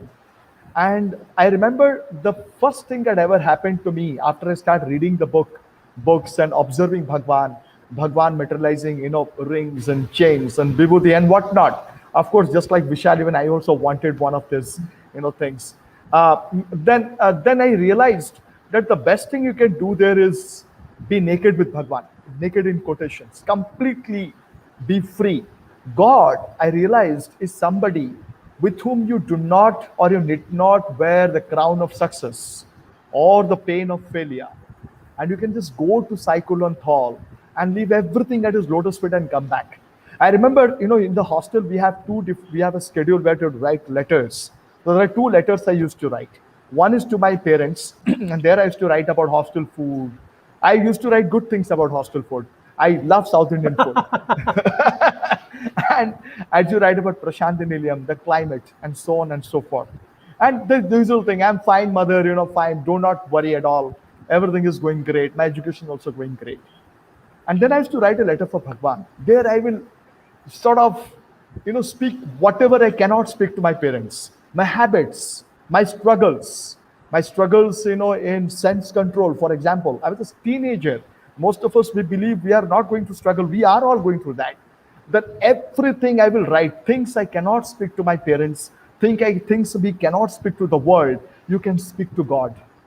And that is the beautiful thing. So two letters, one letter will go to Bhagwan, the true self. Not that he doesn't know, he knows everything, but it's a beautiful relief to be able to tell all of these things to Swami and not be taken advantage of. In the world, you cannot do that. The world is definitely going to prey on your weakness. But for Bhagwan, he's going to encourage you, sort of lead you into this path and maybe make you a better person. That's the one thing. Then slowly, as time progressed, you really want to be please Bhagwan, do whatever. I was the batch brother, where Gram Seva started, Brindavan first UG. So Gram Seva started. So we were all full time. Brindavan boys were called in the cycle on call, and we used to pack the saris and the dhotis. The first Gram Seva. We are all driven by passion, not any ambition. There are no structure, as Akshay, the beautiful word I'm borrowing from you. Of course, we have a structure, but everything is just an open story. So I remember once, brother Jagdish Chandra and I were packing the sari in the Pune Chandra hall. Suddenly, I feel, somebody stepping on my toes, because typically you kneel down and you do this, you pack the saris. I was trying to, typically like a human being, push the thing by my feet. Kya hai ye? What is bothering me? Suddenly I turned back. Swami was playing with he was stepping on my toes. I was mortified. I touched a lot of the universe like that, and straight I fell at his feet. Swami, I'm sorry. That's it. And yeah, so these are beautiful moments. So the point is, you want to please him, do anything to please him. And finally, when you graduate, that is after our graduate, or even now that Bhagwan is in Divya Sannidhi, what you do is, your life now, all the routine of your life rotates around him. So from God as a routine to as one of the routines to your entire routine of a day rotating around him, that's the transformation that has happened in my life. Interesting. Vishal, you want to share something? Yeah, definitely. I think when Surya brother told the experience of letter, so for me the journey was always like through my childhood days to Balika. Swami was always like Rama, Krishna, and the prayers were always the same across all the gods. But in the transition of becoming his student, it was more of like how Surya brother told. We can tell anything and everything to Swami. And I remember very vividly there was one incident that happened in school where I had a disagreement with one of my brothers. And that evening in Darshan, I wrote a letter to Swami. Swami, this boy is telling these things, and I am feeling these things. Is this right? Is this wrong? And I used to write that to Swami. And the beautiful thing is, in the letter, what students do is they used to color the front part. So for me, the identification mark used to be, I used to draw an O, highlight that O, so that from the portico when Swami reads it, I can identify, okay, that is my letter Swami is reading, and I can see what his facial reactions are. So it was like I can pour out everything My to Swami. God, you guys have really done some research, man. There's too much of planning. Oh boy. So Okay. it was like, and after Swami in his eternal form now, it has been the transition has been like he is there in every second of her life. It's just that if you want to speak to him, it's just that close our eyes, speak to him. He's there to listen, and that has been the transition from seeing Swami in an idol or in a photo to seeing Swami in every second of our life in our heart. So that has been the transition. Vishal, curious to ask you, you mentioned as a child, you were also tempted when you saw people getting some chains or gifts from Bhagwan. And then when you're standing next to Swami, that moment, things changed. But you were very small at that time. So did that Exactly. transformation remain with you all through, that you never had a craving for any material thing from him? Yes. So the beauty is whether so after that craving started to get some change, some ring from Swami, and then the drama happened in 2008 when I got the opportunity to stand next to Swami. That feeling overpowered the interest of me asking for a chain or something material from Swami. It was like Swami, I need the nearness to you more and more because that felt so powerful. And I remember in one of I think it was in the 11th standard interview where they asked me, what is the major factor because of which you want to study in Swami school? I told them that, sir, I want to be nearer to Swami. Then I remember, I think it was the warden said, he asked me, or I said, he asked me, are you sure you just want to be nearer to Swami? I told, yes, yes, sir, I want to be nearer to Swami. Then he told me, it's just not nearer. You have to understand, you have to be nearer and dearer to Swami. And at that age, I couldn't understand the complete meaning of that statement, but slowly I'm learning. The dearness comes when you internalize Swami within yourself and when you follow his path. So when Vishal, you were talking about this letter, writing letter to Bhagwan. All of us have written letter to Bhagwan. I remember that when Bhagwan reads the letter in the portico, you are mortified because you really do not know. But fortunately, at least for me, he has always patted my hand, patted my back and sent me back. I have seen my fellow classmates, brothers, whose letters Bhagwan have torn. And trust me, it has a lot of spiritual meaning and everything else. But when you will tear the letter in the portico, you will be more mortified. And then there are two things. Either if, and then then Bhagwan will say, problem solved, and then we'll tear the paper. Or Bhagwan will tell something else. When call the boy and tear the paper and hand it over, in his hands. All those things also I have witnessed. And see, these are all dramatic things, and it's a beautiful drama. If we judge the action, if you take the action, it can appear anything. But Swami does it for a number of reasons. I know when Swami had torn up a letter and said problem solved, and the boy calls up home and everything is literally solved. These things have to be seen and to be heard, to be witnessed, to be believed.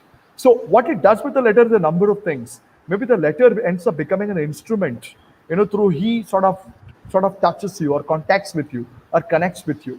That's the beautiful thing about writing a letter. You can bare yourself to Bhagwan, completely bare yourself. And that's the best part of being a Swami student. Yes, Akshay, you want to share something? So yeah, brother. I think as you're talking about the current scenario about how do you connect to Swami, I think let me bring in a bit of corporate flavor here. So at Strive, and that's three of us: SatyaPrakash, Vishal, and I. So I remember these previous days, where these many of the boys would work together in HDFC, and it was always a feeling that maybe sometime even in a corporate life this Swami's flavor should be there, but it does not mean doing bhajans or sharing experiences happens between us. It is also this small transition of the word yoga karmasu kaushalam, which is also means your yoga or your duty to Bhagwan is also being excellent in action. So I just had this dream, that sometime if some of us were to work together, and when I got this opportunity to hire a team and bringing in Swamis, our boys together, and that something is happening right, because when different people in your organization, they don't know even the name of the Satyasai University or the Satyasai Institute of Higher Learning, but they just come and call us, any of us, sometime and say, okay, can you just propose a few more names of students from your college? And for us, I think, and if I ask them what's the name of the college, I'm sure they won't know it. And then you ask them, but what? Why? It's not that we are like ultra brilliant, and I'm not saying, at least for me, I'm not like some super brilliant guy. Just normal people. Just say, with you guys, there isn't a worry about the base things. That's what the leaders happen to say in sometimes. So that feels like connecting to Bhagwan, that maybe some way you're doing an offering to Swami, that some, if we can make ourselves proud as a student. And the point is simple: perform in your office, absolutely do it as you have to do it. Be I would say the word hardcore, if you call it. You have to perform as it is. But at the end of the day, offer it to Swami. I think even when we send each mail every day, I think a big mail or an important mail, it just happens, Swami, please take care, and tuck, you click the send button. I think that's the way I connect to Swami, frankly, in a very, very grounded, earthly sense today. I mean, it's that kind of a transition, right? I mean, personally, because I was there in school for like 3 years when Swami was still in his model college.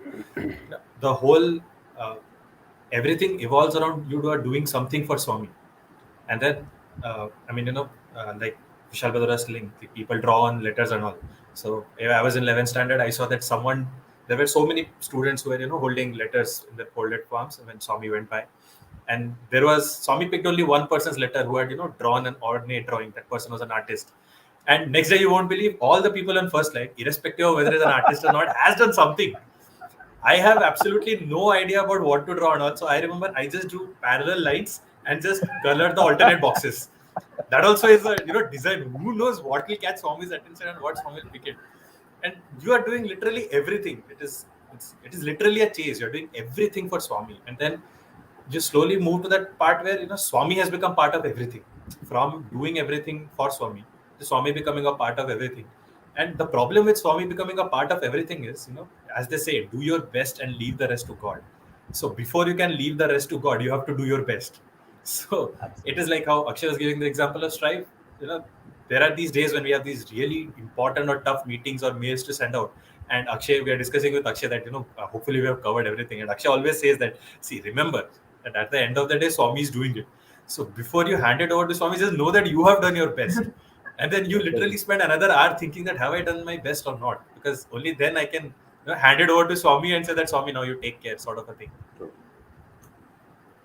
Brothers, I'm so happy to hear this, but I get a new thought. I'm about to ask you that.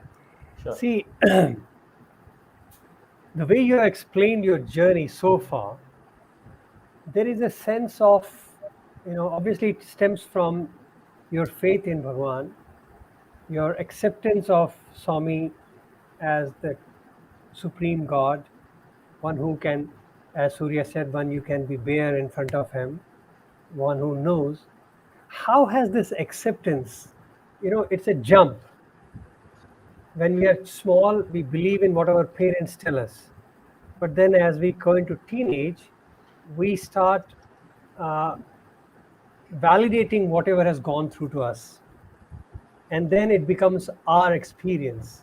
And as we go forward, we have to base it on our experience, not what our elders have told us. Because that transition will be permanent. So this acceptance that you're talking about is phenomenal. How, if you can identify, I'm not saying it has to be an event or a particular point in time, but it can be anything. So how has that acceptance come into your life? Yeah. So, with your permission, brother. Sure, Surya, go ahead. Yeah. So this happened when I joined school, and the one thing that parents and everyone will definitely tell us is, God listens to your prayers. So I really wanted to, sort of wanted to try this. The Swami listened to my prayers. I mean, if it's Antaryami, he can listen to everything. So why even pray? So all those things were going on till the first unit test, happened in school, and I was way down. I was bad. I mean, literally, from my 10th standard, results to, for a results obsessed family and even me, it was a huge fall. And I was very mortified. I was scared because the school had a policy. They will write the results, they will communicate the results through a letter to my parents. Typically, the letter takes 7 days to travel to Odisha. I was very scared because then I know what is going to happen. My father is going to call. The one call we are allowed with our family, I'm going to get a bashing of my life. And I was mortified. I just looked at my friend, in the next room. I said, what to do. My friend is a long-standing devotee, and he said, let us surrender to Bhagwan. I told, Badhiya, how to do that? I don't know, get a letter, get a letter, and we will write. And we actually wrote, Bhagwan, we surrendered this letter and we surrendered through this letter our unit test marks. And we sat in the Darshan. Just like what Satya said, folded palms with a letter. Swami that day called both of us to the Ganesh portico. Bhagwan was walking during that time. It's a beautiful thing. When Swami stands before you, he doesn't look his height. He looks Vishal, literally. Vishal is here. He looks huge, literally envelopes you. And then Bhagwan called both of us. He took the letter, take Path Namaskar. We took Path Namaskar. Then we were sent back. I said, then problem is over. I looked at Kalyan. Well, probably. Then after 1 week, we definitely got a call. My father picked up this results thing. He said, the unit test results have come. It was not good, but I'm sure you will do better the next time. And then he moved on to the other things. Brother, just one line to the entire unit test I was scared about. either my father has been transformed by Swami, which is, I remember, I always make it a point to reflect and understand. It is because of my parents I went to Bhagwan. Very, very devout people. But they never show it off. But when it comes to Bhagwan or anything else, a very different story. My parents are. But the point is, for two lines or one line for that entire event, that was terrifying me. And it's all about how I'm spending my life here. So I today got a God who listens to my prayers. And since then, I've never stopped praying. Just one more, incident before I, offer it back to you, brother. This I remember when I became an alumnus and I joined IIM Lucknow for my PhD program. It was a very different environment. It was not a devotee environment where we were very, very comfortable.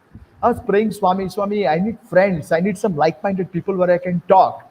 And suddenly the finance professor, after three classes, walks in to the class and he opens a slide. It's written Sri Satya Sai Institute of Higher Learning. I thought, what? This man, how does he know about my college?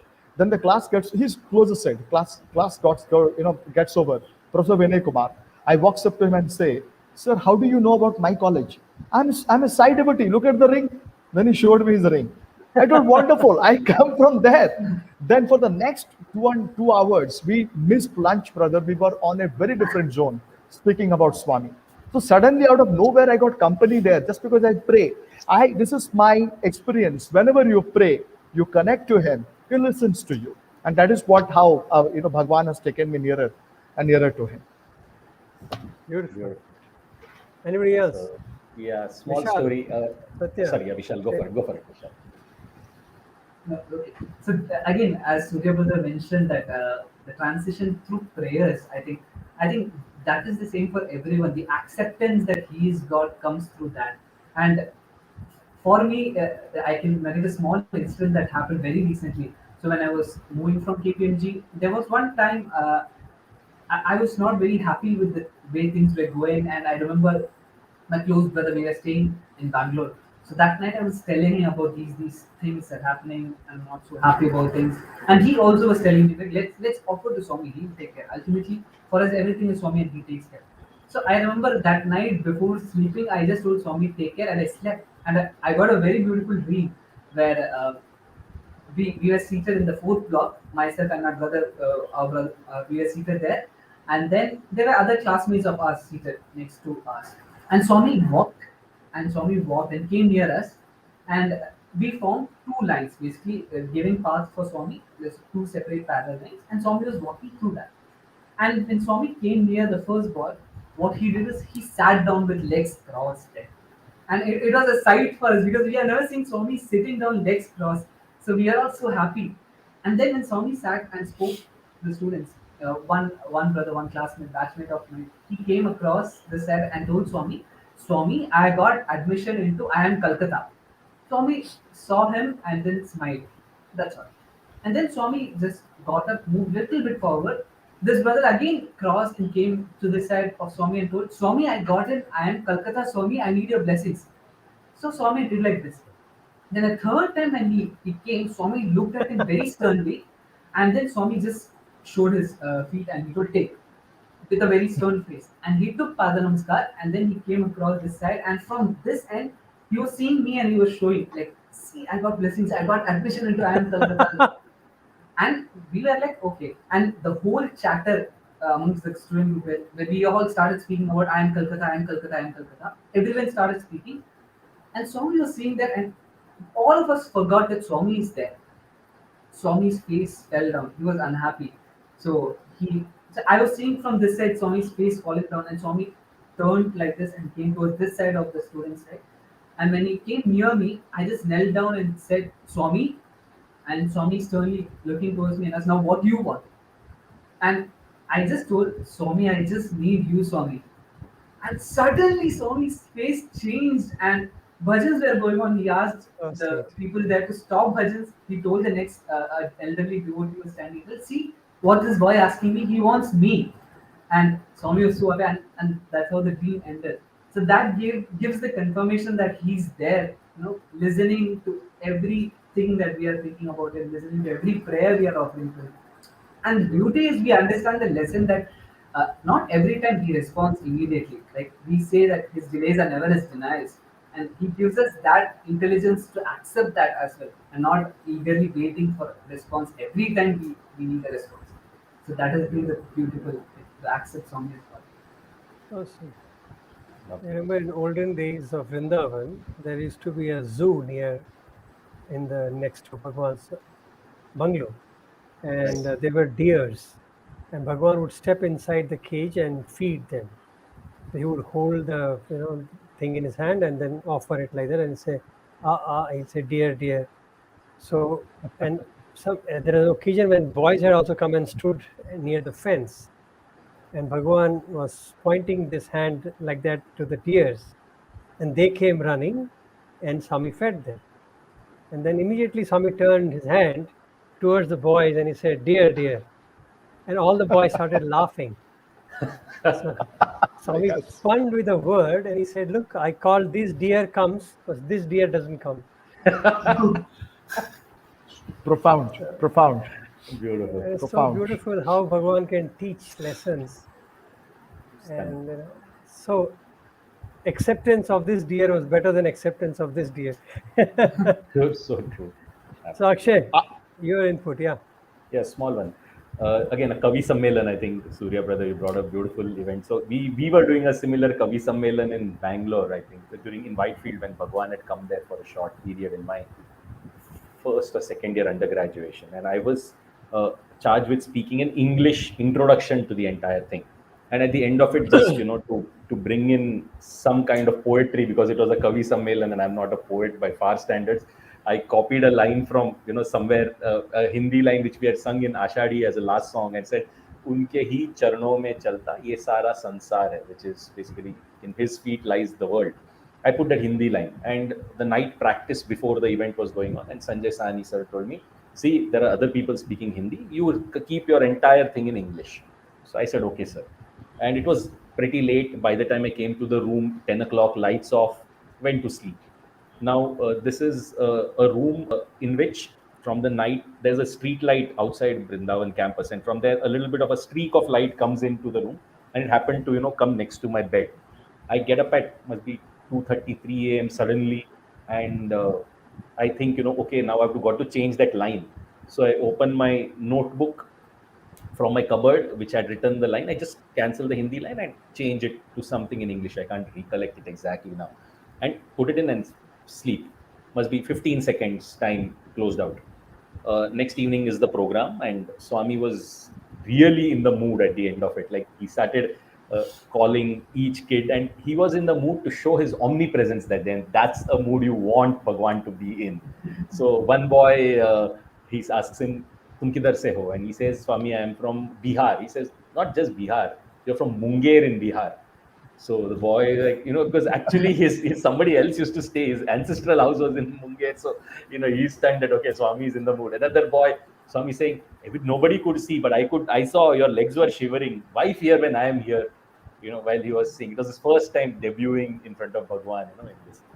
And at the end, Aarti happens, and Swami is leaving back. And he looks at me slowly, and as a beckoning to come. So I just go close by. Swami, in my ear, he whispers, रात को वो light में 2 line change करता है, मुझे पता है. Walks away. Okay, translate that for everybody. So in simple lines, रात को at night 2 lines change करता है. You changed means basically he just knew that 15-second at night remote location point of 15 seconds of changing a line in the diary. He has noted. Just want to let you know, I'm seeing you. I've got you. It's so beautiful. Swami saying, I noticed. I know that you have changed 2 lines in night from the street light. Yes, that's all. Like a reported, right? Reported omnipresence. Omnipresence tick. That's well. Like stunning. And you say these words in front of Swami when you're doing dramas. He's omnipotent. He's omnipresent. He's omniscient. And he needs just a single line to prove it. Beautiful. Satya. So faith, I mean, the first concept of faith in Swami comes, when you're, I can remember is when my father would say, it be in any competition, an exam, anything. Swami would, my father would say that leave it to Swami. So that concept of leaving it to Swami, which is the basis of our faith in Swami, it starts from there. I remember that it was a little later on. I mean, just before I think I had joined school, I read somewhere. I'm not sure if it was Swami who said it or if it was some other avatar, but it was said that when people always leave it to me when only good things, bad things are happening. They don't leave it to me when good things are happening. So I used to make it a conscious effort that kuch bhi ho jaye, whatever you are doing, you always say that Swami, I'm going to do this. I mean, we are all hostel students. I still remember a little bit of this thing. So 12th standard, those who are studied in school, they know that they used to make really good gobi in school hostel. So this was one of those special cauliflower, Cauliflower, cauliflower, cauliflower. cauliflower. Oh, cauliflower. Okay. So there was this dish made on that night, and we knew that there was still one bucket of dish left, which was going to be served tomorrow for the people who come first for breakfast. And so the mind plays various scenarios. So at night, in the middle of the night, my whole room, we thought that let's go and get a little bit of that gobi to eat. And I still remember that I got up, I prayed to Swami, Swami, we are going to eat gobi in the middle of the night. You take care. so, so we, and the thing is, again, it again follows the same thing that you leave it to Swami, you have to do your best. So now I remember we went there. When we went to the kitchen, they had kept the gobi inside. It was locked, but there was a meshed window. So you slowly open that meshed window. The thinnest guy gets held by his legs and slowly pushed inside. He takes a glass, puts it in that bucket, and all that happens. And then, but then I think, from my perspective, you develop absolute faith. Absolute faith comes when he picks you up in that point of absolute helplessness, because that daily reinforcement happens. It is like you are slowly moving 5%, 10%, 15%. Exams are there, you pray to Swami, Swami, please take care, and then you pass or you get good marks, or there is a sports event, you're taking part in that, you pray to Swami, Swami, take care, and you perform well in the sports. That 5-10% happens, but that absolute push, that major push, it comes only when you are absolutely helpless, and then suddenly he literally swoops in, picks you up, and he's like, you prayed to me, I had to come, I had no other choice, that sort of a thing. And then there is no other way but to have faith in him. One very recent incident, I would say, this happened, I think, when I was in KPMG. So we were working for one client. It is one of the largest software and technology companies in the world. And what happened was, I was in charge of finance related payments and stuff. And one of those, there was a change in system. So there was a new code or tech infrastructure that we setting up, and some error was there. And I think about $1 million of payment went haywire, misrouted, or there was some error. And when I come to office, I am told that the client has told it is my mistake. I was actually not involved in it. It was a totally different process. But somehow someone told my name, and suddenly I was responsible for picking it up. And the way consulting runs is, client is the boss. So client has told it is SatyaPrakash's mistake, which is SatyaPrakash's mistake. So my boss calls me and tells me, Satya, please fix it up. The client has given us 48 hours to fix it up. And now, first thing is, I have no idea where to start searching of this. So I remember those days, I used to carry photograph of Swami wherever I used to go. This is also an habit I picked up from my father. So I take out that photograph of Swami from my pocket. I keep it next to me. I tell Swami, this is one of those places, one of those situations I'm in. Please take care. So I'm leaving it to you. I'm literally leaving it to you, because I have no idea here. I don't even know what qualifies as best here. That I do my best and then you take care of rest. So I'm leaving the whole 100% to you here. So what I do is I start reaching out to everyone in the IT department of that company, that, see, this is the problem that has happened. Do you know what has happened? Do you know how to correct it? And I sit through the night. That time I used to work the North American shift. So I used to work till 12:30 at night. So I forget going home that day, 12:30, 3:30, 4:30, 5 till 5. I'm literally searching the directory, the company, and I'm reaching everyone. Then at 5 o'clock, I give up. I'm like, Swami, this is the best I can do. I'm leaving it to you. Now you handle. But I'm not left office. I'm still there in office. And around 7:38ish, this is when the morning shift comes in.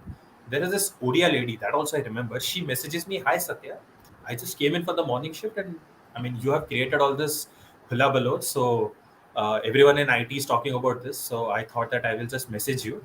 I told, okay, do you know what is this problem? What has happened? She tells me that some 3-4 years ago, a similar problem had happened. I am the only remaining member of that team that solved that problem, and I still have that code with me. So 9:30, there is a payment run that is going to happen. I will update the code. We will do the payment run, and uh, then I'll tell you if it is successful or not. And I'm like, uh, okay, you tell me. I'm sitting here. I'm not going anywhere. So I'm like staring at my system. 9:30, the payment run is on. At 10 o'clock, she drops me an email. Hi, SatyaPrakash, as discussed over call, confirming that the situation has been resolved. You can close this. Amazing, I amazing. I literally have no words for it. I mean, it in a larger scale, it doesn't sound like a big problem. It does not sound like a big issue that he saved my life or he saved the lives of thousands of people or nothing. It is just a matter of a simple, code, IT, a software code going wrong, some connection going wrong. But for me at that point of time, it was like he had literally swooped in at the last second, as he always does.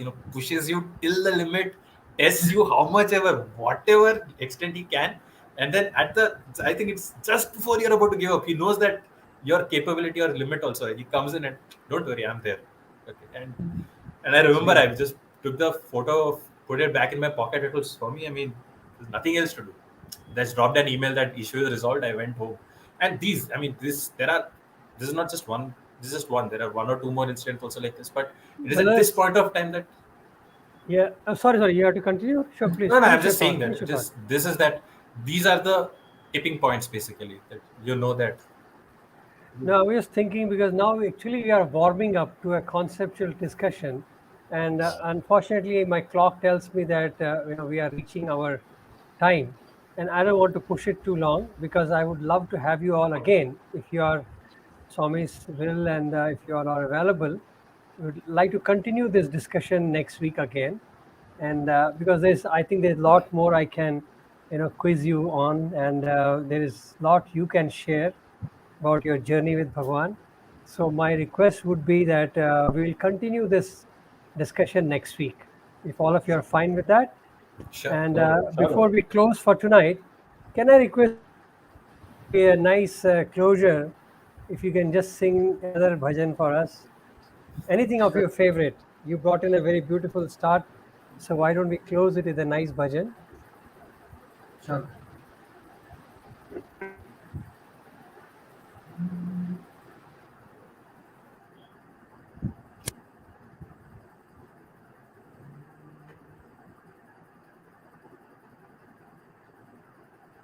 भगत वत्सल तिरुना उसाई दुख भंजन तिरुना उसाई भगत वत्सल तिरुना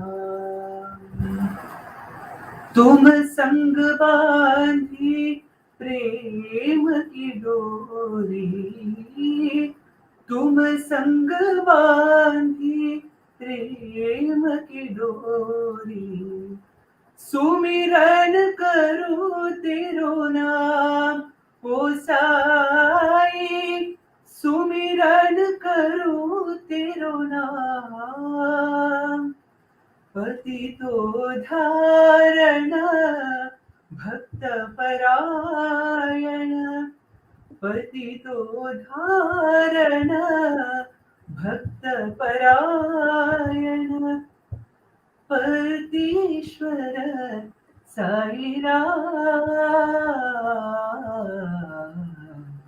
परतीश्वर साई राम भगत वत्सल तेरो नाम साई दुख भंजन तेरो नाम Thank you, Vishal. Thank you so much. And thank you all, brothers, for your time. And I wish to thank all our viewers for joining us and in this beautiful offering.